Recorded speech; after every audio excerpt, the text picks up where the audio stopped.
All right. Greetings and welcome to the Small Rural School Achievement, or SRSA, Program Grantee Orientation. My name is Jordan Haydell.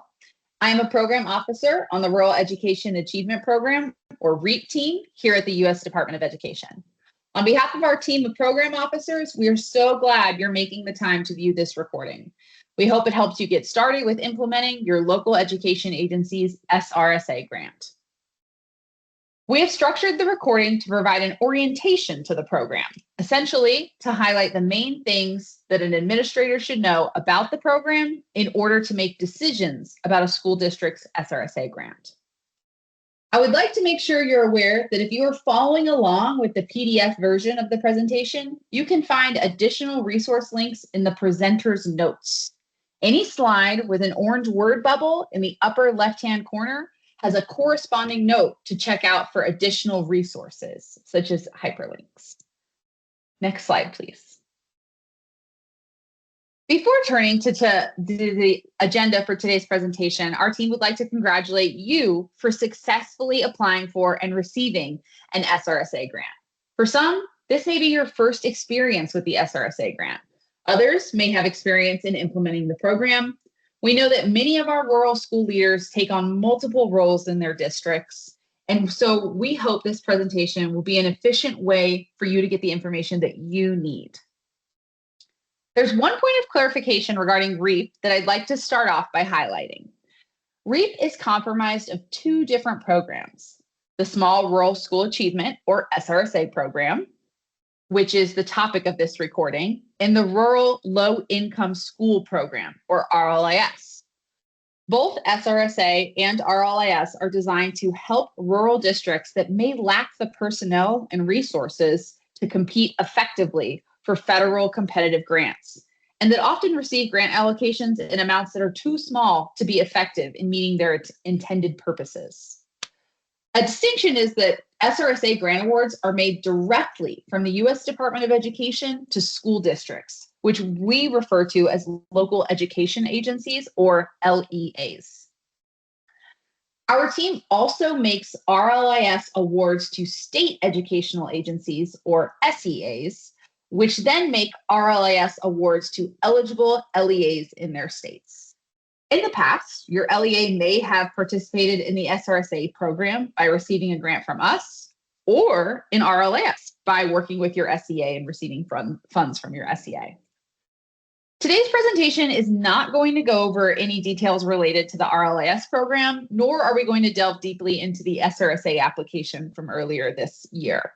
If you have questions about the RLIS program, we encourage you to reach out to your contacts at the state level. If you are looking for information related to the SRSA application, you can find relevant presentations on our REAP resources page of the REAP website, which we will share at the end of today's presentation. Next slide, please. Our goal today is that you'll leave this presentation understanding the SRSA program, how to access those grant funds, and how to obtain support throughout this grant cycle. The agenda we'll be following during this recording will cover 4 areas, an SRSA program overview, how to access your award funds, use of SRSA funds and flexibilities, and available resources and how to make use of those. If, after viewing the recording, you still have some questions about the program, our team is happy to help support you and available to support you. But we hope that this time will be spent for you and answer many questions, that this time will be well spent for you and answer many of your questions. I'm going to pass the presentation over to Eric to kick us off with some SRSA program basics. Thanks, Jordan. The first part of our presentation today is an overview of the SRSA grant program. As Jordan mentioned, a lot of this will be familiar to those of you who've had the grant in the past, the SRSA grant, but we realize that the SRSA program can appear to be complex to a new grantee, so we're going to help you all with that. Over the next few slides, I'm going to be introducing some of the most fundamental pieces of information related to the SRSA grant program. Next slide, please. I'm going to start this section off by reviewing the purpose of the SRSA grant program. The Small Rural School Achievement, or SRSA program, is designed to help rural LEAs use federal resources more effectively in order to address their unique needs. The formula grant funds and the fund use flexibility that are available under SRSA enable these rural grantee LEAs to participate more fully and effectively in many of the ESEA programs, and it allows them to provide better educational services to their students. Next slide, please.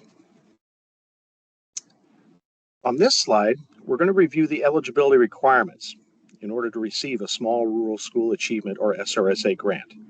As the name implies, a local educational agency, which we refer to as an LEA, must be both small and rural in order to receive an SRSA grant. An LEA is considered small for SRSA if its average daily attendance is under 600, or if it's located in a county with a population density of less than 10 persons per square mile. Either one of those will get you small under the program. Similarly, an LEA is considered to be rural if all of its component schools within the LEA are assigned a rural locale code by NCES, the National Center for Education Statistics. Those specific rural locale codes are 41, 42, or 43. Also, you can be considered rural if the state has informed us here at the department that this particular LEA is considered to be rural for purposes of the SRSA grant program. Next slide, please. On this slide, we're looking at a very simplified version of the formula that we use to determine how much SRSA funding your LEA or any individual LEA will receive in a given year. One of our most commonly asked questions is, why is our SRSA award so different this year compared to last? This slide is going to help explain this. The general idea to keep in mind is that we calculate an initial award amount, and then we subtract the combined total of your Title IIA and your Title IVA funds from the previous year in order to determine your SRSA grant. In the blue box, you can see that the initial award amount is arrived at by taking your average daily attendance, subtracting 50, then multiplying by 100, and then adding $20,000 to that total. Under statute, the minimum SRSA award is $20,000, and the maximum you can receive under the initial amount is $60,000. Because the SRSA grant program is designed to supplement your other title program-based school improvement funds, we factor in the amounts you receive under 2A and 4A when we calculate your annual SRSA grant award amount. One thing we want you to keep in mind as well is that these SRSA grant award amounts are also subject to what we call the ratable adjustment. This ratable adjustment helps us to right size, to modify those SRSA grant awards based on the amount of money that's appropriated to the program by Congress in a given fiscal year versus how many eligible LEAs nationwide actually submit an SRSA application in that particular year. That ratable adjustment is the primary reason why the actual SRSA grant awards that we make each year, why they differ from the estimated allocations we post each spring on the REAP Master Eligibility spreadsheet. We apply that ratable adjustment once all SRSA applications have been received and the full SRSA funding cohort has been identified. So if you're seeing SRSA award amounts fluctuate from year to year, it's due to any one of those factors, most likely the ratable adjustment, along with changes in your district's average daily attendance, or especially if those Title IIA and 4A amounts have changed from year to year. Next slide, please. Okay, what we're looking at here is a breakdown of our grant-making year under the REAP program. We have 4 phases, as you can see here. On the left, the process starts in October of each year, which is also the beginning of the federal fiscal year. This eligibility determination phase runs from October until after the new year. At this point, the REAP team is working with both states as well as the National Center for Education Statistics, NCES, to collect the eligibility data that we need to make the awards under both the SRSA program and the RLIS program. Now, Emily is going to give you some more context on our eligibility data work later in the presentation. As you can see, once we finish collecting the necessary data in January, we publish our master eligibility spreadsheet, what we call the MES. If our initial data collection shows your LEA as REAP eligible, you're going to have the opportunity to review the MES and make any corrections to the data that you see there for your LEA. You should also carefully review the primary and secondary contacts we have listed in the MES and report to us any updates or changes. You can do that by email by emailing us at REAP, R-E-A-P, reap@ed.gov. We will email the SRSA application links to the primary contact listed on the MES. So it's very important that you get us any changes before the SRSA application opens in early spring.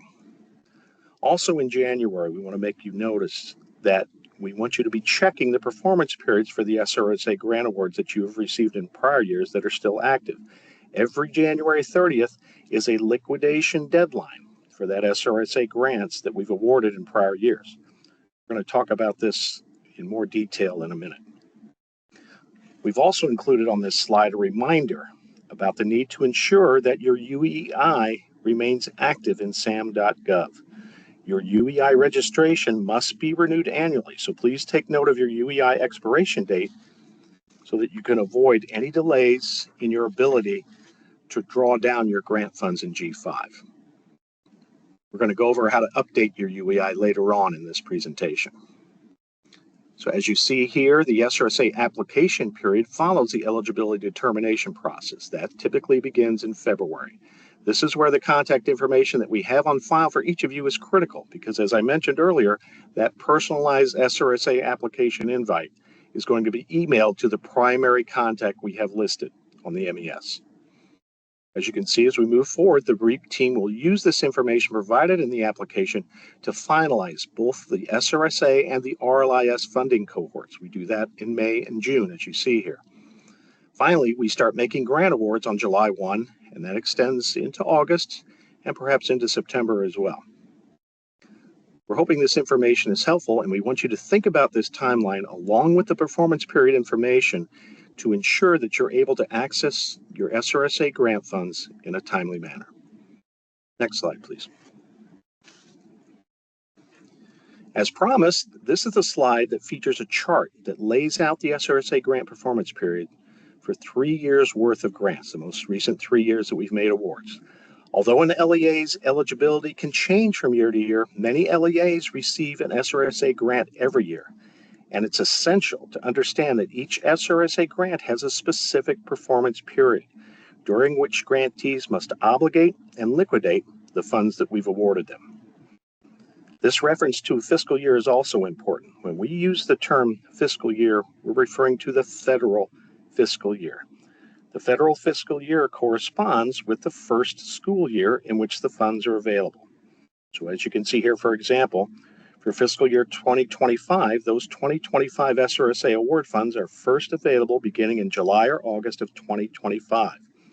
And that applies to the 25-26 school year. The chart on this slide also shows that each SRSA grant has a 27-month performance period during which you can assign costs to the grant.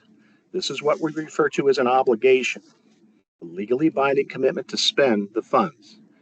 You need to maintain transparent internal records that detail when and for what purpose you have obligated your SRSA grant monies. You have an additional 120 days as an SRSA grantee, an additional 120 days after that obligation deadline to liquidate or actually go into G5 and draw out those funds that you've obligated, that you've committed. After that liquidation deadline, you're no longer going to have access to that grant in G5. The good news from your perspective, and we're going to talk about this in a little bit here, you do not need to report any of these activities to the REAP team, to us here in Washington. As long as you are maintaining clear internal records of your transactions, you're good to go. Let's go to the next slide, please. One of the more common questions we get from our grantees relates to documentation and the reporting requirements for SRSA grants. As I mentioned just a little bit ago, SRSA grantees you don't need to submit documentation to the REAP team in order to draw down your awarded SRSA funds in G5. We're going to discuss G5 access later in this presentation, But the only things needed for you to access your SRSA grant funds in G5 are that active UEI, make sure that's active in SAM. You need to have payee access, and you also need to make sure that your banking information for your district is updated with G5. Again, while you aren't required to submit documentation to us to access your funds, you still are under an obligation. You still must maintain transparent internal records of your activities for 3 years from the date of the final expenditure. You're going to see that notated here at the bottom of the chart. It's got the green check mark on the screen. These internal records can include things such as financial records, supporting documents, correspondence, and any other evidence of activity relating to your SRSA grant. These records will be essential should you experience any unforeseen event that prevents you from drawing your awarded funds by the liquidation deadline. Your SRSA grant is going to revert to the U.S. Treasury at that point, unless you can give us that clear proof that these funds were spent during the statutory 27-month performance period. So as long as you're preparing to use your SRSA funds, we want you to please remember that you don't need to submit invoices or receipt to us. Just make sure you're hanging on to them in your own personal records. The REAP team will also occasionally conduct monitoring of our grantee LEAs, those who receive the Title V REAP funds, to review. We do that monitoring to review their grant administration and their fiscal management processes. We do this with the goal of ensuring that the implementation of the SRSA program is consistent with all statutory and departmental requirements. For that reason, again, we're going to emphasize this, you need to maintain those transparent, accurate records, as we may request to review them in the event you're selected for a future monitoring event. Our REAP team also receives requests from LEAs related to the intended use of funds that they indicated on their initial SRSA application. Sometimes these are requests to alter the use of funds, or perhaps a new superintendent has come on board and is trying to figure out how the previous administration wanted to use those SRSA grant funds. We need you to keep in mind you are not bound by that particular fund use that you described in your application for the SRSA grant. You have the flexibility to use those awarded funds at any point in the performance period for any allowable title program-based school improvement activity. Those activities specifically under Title I, Title IIA, Title III, or Title IVA. We're going to go into greater detail regarding the uses of your SRSA grant funds and allowability of those activities. We're going to do that in a minute. Finally, we're often asked if there are any final reports and anything other such as that's necessary for an LEA once you've finished expending your funds. The answer to that is no. SRSA grantees do not need to submit a final performance report to the department. All right, that includes our SRSA program overview. In the next section, Emily is going to walk you through accessing the SRSA grant award in G5. Over to you, Emily. Thanks, Eric. In the next several slides, we're going to review the process for accessing your SRSA grant funds in G5. G5 is the department's grant management platform. Your fiscal year 2025 SRSA award and any prior year grant funds you may have are stored in G5. On this slide, we will look at the actual grant award notification, or GAN, that each of you received this summer as a notification that you received SRSA grant funds. The GAN is the official notice from the U.S. Department of Education that your LEA's SRSA award is available in G5. It contains a lot of important information, including the amount of the award, the grant recipient contacts, and the conditions under which the grant is awarded. Both the primary and secondary contacts at your LEA receive a copy of the GAN. You will see that the secondary contact we have on file is listed in box 3. Keep in mind that the names listed on the GAN have no special authority to draw down the grant funds from G5. In order to access your grant funds, someone at your LEA must be assigned the role of payee in G5, which we will discuss in a bit. As a general rule, we do not make changes to the contact information on the GAN. If your primary or secondary contacts have changed since you submitted your application, you can contact us at reap@ed.gov, and we can send you a copy of the GAN. We will update our internal contact list so that any new communication goes to your new contact. This slide shows an image of what the first page of your GAN looks like. Block 2 contains the PR award number. All SRSA grants, regardless of the year, begin with S358A.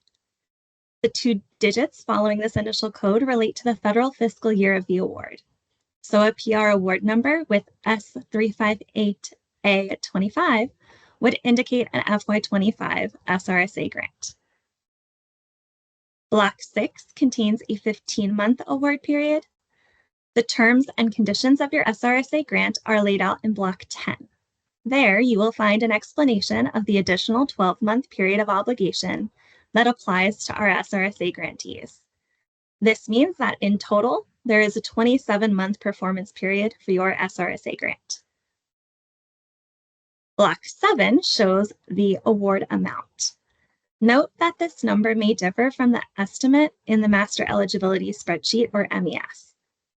This is because the MES contained award estimates based on the number of eligible LEAs there were, in addition to an estimate of how many LEAs would apply.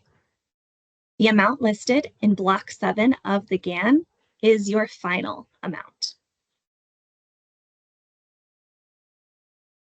Here we illustrate the relationship between your LEA, SAM.gov, and G5.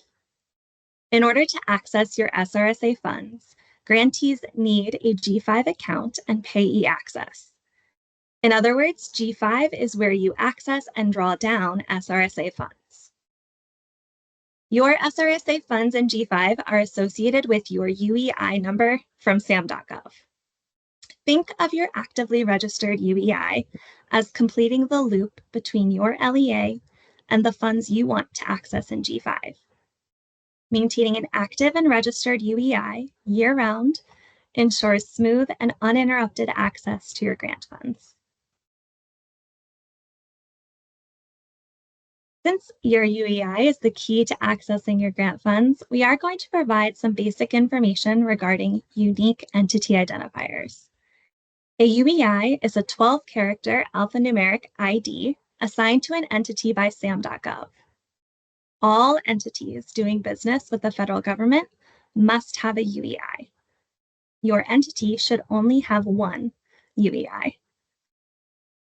All SRSA grantee LEAs were required to have an active UEI registration in SAM.gov in order to access SRSA funds in G5. UEI registrations expire each year. It is the responsibility of each grantee to renew their UEI annually. You can check the status of your own UEI by logging into SAM.gov and using the Entity Status Tracker tool. Our REAP team suggests you take note of the expiration date and set a reminder for yourself 3 to 4 weeks in advance to start the renewal process. You can also take time to invite another staff member to share the role of entity administrator. In the event of staff turnover, having more than one entity administrator in SAM.gov helps ensure there is always someone available to renew your UEI. If an inactive UEI registration has impacted your LEA, you will be able to access the funds in G5 once your UEI registration is active. Please feel free to contact us at reap@ed.gov if you require any assistance with your unique entity identifier. Our team has collected a number of resources to support your UEI management. You will have access to this slide deck and all the links you see here on this page. REAP's website page for UEI and SAM support is a great place to start if you have further questions. I would also like to highlight the FSD.gov information at the bottom here. Although the REAP team works hard to keep track of your UEIs and remind you of their requirements, we do not manage the SAM.gov website.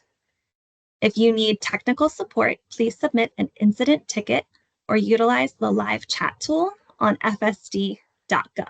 This is the help desk for all SAM.gov users. And with that, we're going to shift over to talking about G5 access. Once your LEA has an active UEI registration and SRSA funds have been awarded, you can start spending and accessing those funds in G5. This will require someone at your LEA to have payee access. For some LEAs, this might be an individual who is named on the GAN, but it does not have to be. Remember, who is listed on the GAN has no bearing on who can access and draw down funds from G5. Your selected payee will need to create a G5 account and submit the Payee User Access Request Form to G5. The instructions for how to create an account in G5 and then request payee access are included in REAP's Guide for G5 Access, which are linked on the slide. Once granted payee access, the payee can also ensure that your LEA has a bank account connected to your award. The payee can reach out directly to G5 if necessary. The G5 Help Desk is an excellent resource. You can call or email G5 for help in setting up payee access or other issues related to G5. We recommend reaching out to G5 with questions related to the G5 platform before reaching out to REAP. And now I'd like to hand it over to Lainey to discuss use of these SRSA funds. Over to you, Lainey. Thanks, Emily. So in this section, we are going to talk through how to use your SRSA funds, including a review of the requirements and the flexibilities available under the SRSA grant program. To begin, it's helpful to remember that the REAP program, including your SRSA award, is authorized under Title V, Part B of the Elementary and Secondary Education Act of 1965. As with many federal funds, the use of your SRSA award funds is governed by the Uniform Administrative Requirements, cost principles, and audit requirements. Most notably, these include requirements that the costs you cover the SRSA grant funds be reasonable, necessary, allowable, and allocable. SRSA grant funds also have important supplement-not-supplant requirements that we will review in a moment. As discussed previously, the intended use of funds you indicated on the SRSA application is not a binding commitment. You are free to use your awarded SRSA grant funds for any allowable activity, and you are free to change how you wish to spend your grant monies at any point during the 27-month grant performance period.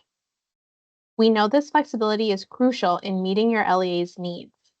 Please remember, it's your responsibility as the grantee to ensure that each use of funds is allowable and meets supplement and not supplant requirements. On this slide, we have included several important questions to consider as you use your SRSA grant funds. Pay special attention to the questions, is this allowable? And is this supplanting? These are especially important SRSA considerations. SRSA funds can be used for any allowable activities under Title I, Part A, Title II, Part A, Title III, Title IV, Part A, and Title IV, Part B of the ESEA. The chart on the right outlines these usages. When considering a use of funds, it is your responsibility as the grantee LEA to determine the ESEA title program or programs under which your proposed expenditure is allowed. Your REAP team program officer can help you with this determination. The chart you see on this slide can also be found in the Uses of SRSA Funds section of the REAP informational document. An additional resource that can be helpful for LEAs is also the REAP Use of Funds Guide. This guide, which is available on the REAP website and will be linked in these slides, provides a list of allowable examples.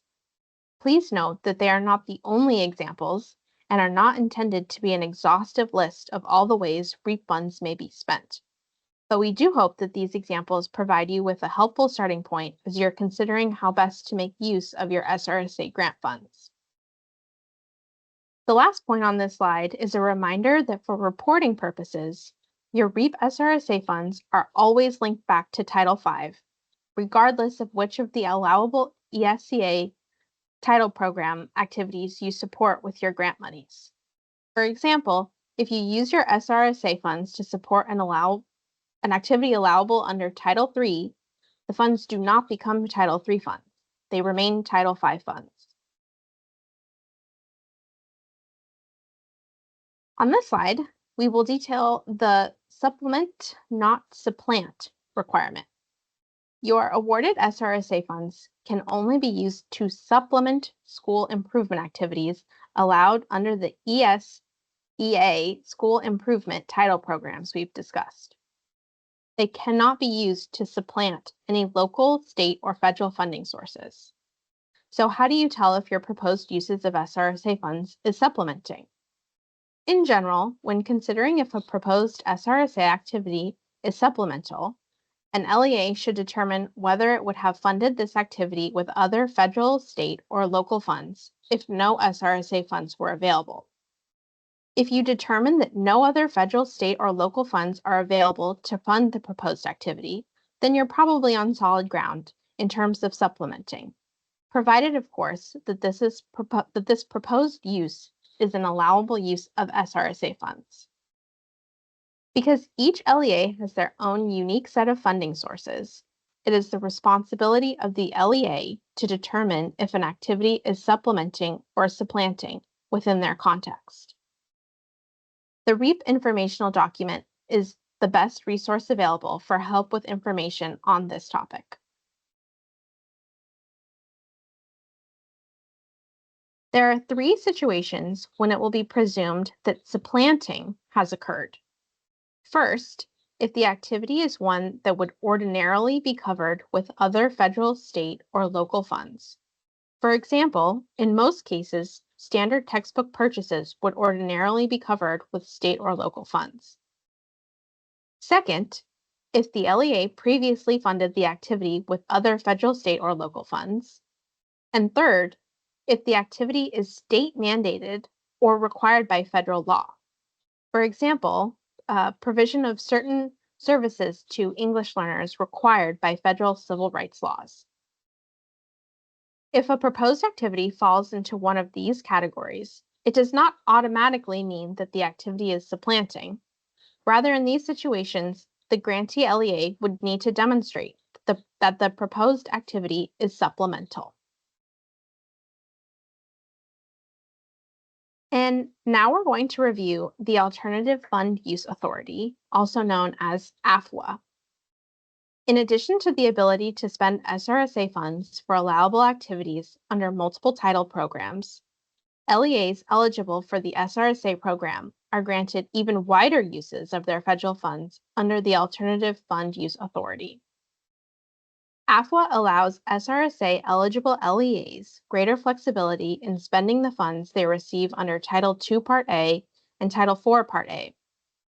If an LEA is SRSA eligible, it has the flexibility to take any or all of its Title II Part A and Title IV Part A funds and use them just like an SRSA grant to support allowable activities under the SRSA fund use categories we just spoke about: Title I Part A, Title II Part A, Title III, Title IV Part A, and Title IV Part B. AFWA does not authorize the transfer of funds from one program to another. Rather, it gives an LEA more options for spending its Title II Part A and Title IV Part A formula funds. AFWA is available to all SRSA eligible LEAs, including dual eligible LEAs that choose to participate in the RLIS program rather than SRSA. AFWA also extends to those eligible LEAs who do not submit an SRSA application. LEAs must notify their SEA if they intend to exercise this authority. SEAs are responsible for setting a deadline by which LEAs planning to exercise AFWA must notify the SEA. If you are interested in taking advantage of this flexibility, we encourage you to contact your state coordinators directly to learn more about these requirements. I hope you found this section to be helpful in determining how best to make use of your awarded SRSA funds. Feel free to contact the REAP team if you have any additional questions. And now I'll turn it back to Jordan. Awesome. Thanks, Lainey. All right, guys, I am back again. And in this section, we will briefly review some helpful REAP resources, including the REAP informational document. Next slide, please. The informational document was created to give REAP grantees a comprehensive resource where they can learn more about the processes related to the REAP, SRSA, and RLAS programs combined in one user-friendly document. It can be accessed on the REAP resources page of the REAP website. Next slide, please. On this slide, you'll see a look at the informational documents table of contents page. We know there is a lot of information in the informational document, and we want to help you understand how to access it easily and find what you're looking for about the SRSA program. Since the document covers REAP, it is divided into sections that address both REAP programs, SRSA and RLAS, or Rural Low Income School Program. As an SRSA grantee, you may be particularly interested in the introduction, SRSA eligibility, and a number of topics related to the SRSA program, including the SRSA application requirements, use of funds, and AFWA, which you heard described earlier. Some of the key features included in the document will help you understand the statute relevant to the SRSA program, answer frequently asked questions, and quickly navigate to the parts of the document that you need. Next slide, please. In addition to our helpful documents, REAP sends out LEA financial status reports on a regular basis to our SRSA grantee LEAs. These reports come from reap@ed.gov mailbox. REAP will send these reports to the 2 current contacts for each of our SRSA LEAs with an available balance of $100 or higher on any open SRSA awards. We will be updating our contact information on a regular basis. So if there is a change in staffing at your LEA, please inform us at reap@ed.gov as soon as possible so that we can update our records and you can receive the most up-to-date information.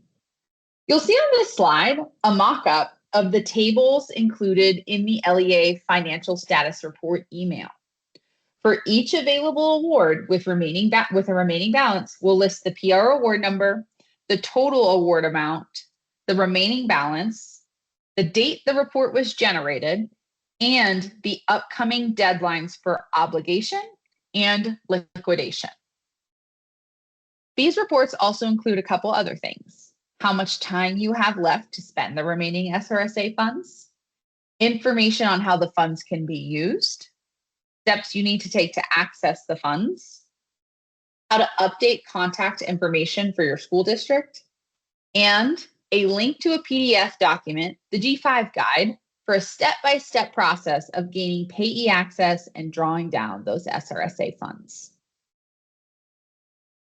These reports are a snapshot on a particular date for what is available in G5. Sometimes there may be a lag between the data in the report and your current G5 activity. You can always receive the most up-to-date information on the balance of your award by logging into G5 and checking your balance in the G5 system. Please note, this is very important, the REAP team does not operate the G5 website and cannot generally help you with specific questions on the payee access process. So for those questions, please contact the G5 help desk for assistance. You'll find their contact information on the last page of the PDF guide included in the financial status report email. Next slide, please. All right, for our last piece of content today, we have a list of great resources on this slide available to you. To highlight a few of the links you'll see on this slide, first, you'll see a link to the REAP FAQs, where you will find answers to some of the questions we commonly receive. The REAP informational document I shared on the previous slide is also linked. The REAP resources page, which is a collection of assistance materials that cover a wide range of topics and makes a great place to start looking when you have questions. I'm not going to continue to review all of the resources on this slide, but you'll see that we have worked hard to create resources to address the most frequent questions that we receive from you and the LEAs we all serve. Next slide.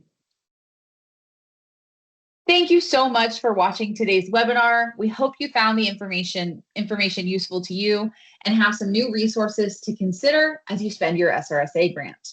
If you have questions that were not answered by the presentation, you can always reach out to our team at reap@ed.gov. That's reap@ed.gov. We wish you a great school year ahead.